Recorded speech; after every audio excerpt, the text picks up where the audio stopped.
tous et bienvenue sur Turbulent. Aujourd'hui on essaye une petite bombinette française, un véhicule qui se trouvait pour pas très cher il y a peu de temps et qui a pris une cote fulgurante. On parle donc de la Peugeot 106 S16, un véhicule vraiment sportif et c'est un véhicule qu'on a l'avantage de pouvoir essayer aujourd'hui. Que dire si ce n'est que c'est rare de voir une Peugeot 106 déjà dans un aussi bon état. Elle a un état de conservation qui est vraiment exceptionnel.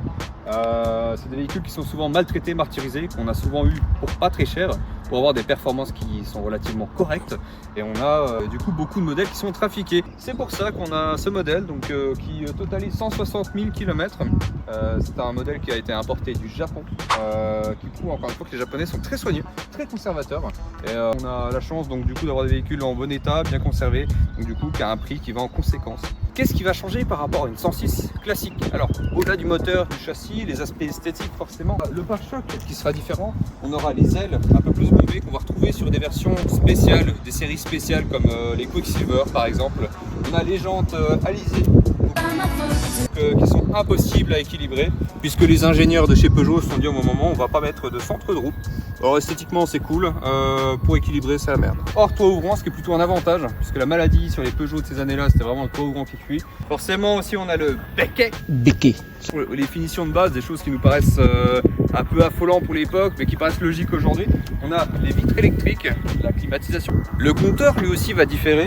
La seule petite différence qu'on va avoir, ça sera la température d'huile. Forcément, on a parlé de châssis tout à l'heure, le train arrière n'est pas fait pareil que sur les 106 classiques, mais le plus important, ça reste le moteur. Là où les ingénieurs de chez Peugeot n'ont pas chié dans la colle, c'est surtout au niveau de l'ouverture du capot, qui s'ouvre donc à 90 degrés.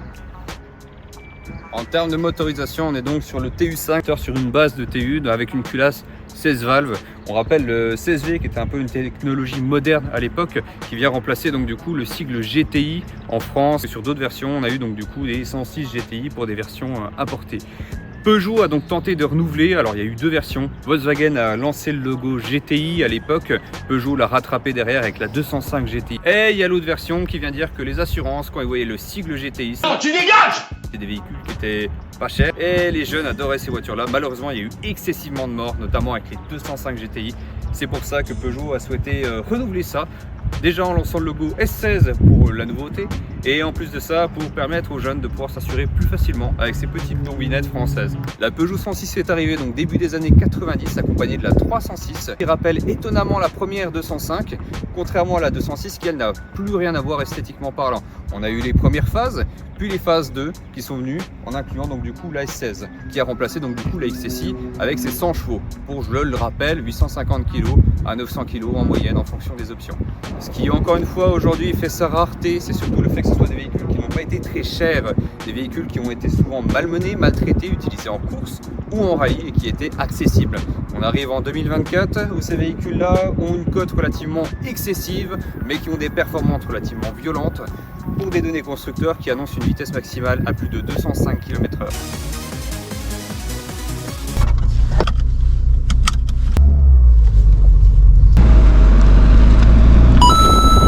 Alors la première sensation qu'on va avoir en étant dans ce véhicule là, c'est juste d'avoir acheté une 106 trop chère. Mais quand on ne dépasse pas les 3000 tours minute, on a l'impression que ça reste une voiture comme tous les jours quoi. L'autre aspect qu'on ressent aussi, c'est que ce véhicule a été, lors de sa sortie, considéré comme très aseptisé. Pour avoir des véhicules aujourd'hui qui le sont peut-être 10 fois plus, on a vraiment l'impression d'être dans un cercueil roulant, ce qui lui a valu ce petit surnom justement de petite bombinette, mais surtout l'une des caisses les plus meurtrières que Peugeot ait sorti, puisqu'il y a eu excessivement de morts. Ce qui induit forcément la cote du véhicule, puisque là on tombe sur des prix vraiment qu'on n'aurait pas espéré. On va même bientôt dépasser le prix du neuf. Concernant la cote de celui-ci, on est sur un véhicule qui dépasse les 13 500 €. Lors de sa sortie, Peugeot a annoncé donc du coup la sortie de deux véhicules, la 106 XSI et la 306 S16. Tous les espoirs étaient vraiment portés sur la 306 S16 qui répondait mais pas du tout aux attentes. Le véhicule était considéré avec ses 150 chevaux comme étant trop peu puissant Même si l'esprit était plutôt de jouer sur les petites routes françaises, à côté on rivalisait du côté des allemandes avec des véhicules qui passaient déjà la barre des 300 chevaux. Peugeot a donc tenté de relancer les espoirs de la 306 en laissant la phase 2 qui a annoncé 167 chevaux, quand même c'est pas rien. Et la 106 S16 est venue juste après, donc du coup la XSI. Et elle, qui annonçait initialement 100 chevaux, elle passe donc du coup à 120 chevaux. Peugeot a donc raté son tir avec ce véhicule, puisque le véhicule était destiné essentiellement aux femmes. La place de la femme, c'est la Peugeot 106. Et ce n'est pas seulement les brochures qui le disent, mais aussi les publicités. Ce qui est énorme, c'est qu'une publicité existe en disant que les hommes n'ont jamais eu autant envie de la voiture de leur femme. Allez chérie, prête-moi ta nouvelle 106. Non, j'ai pas le temps là, chérie. Demain, on verra. Hé madame, prenez-nous nos chaussures.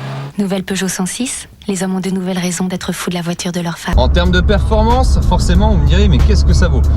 Le châssis est vraiment très ferme. On sait que c'est adapté au col de montagne. On peut se sentir un peu largué sur autoroute, mais je peux vous assurer que c'est un véhicule qui, malgré ses 20 ans, peut tenir facilement en termes d'équilibre, de poids et de performance des véhicules sportifs d'aujourd'hui.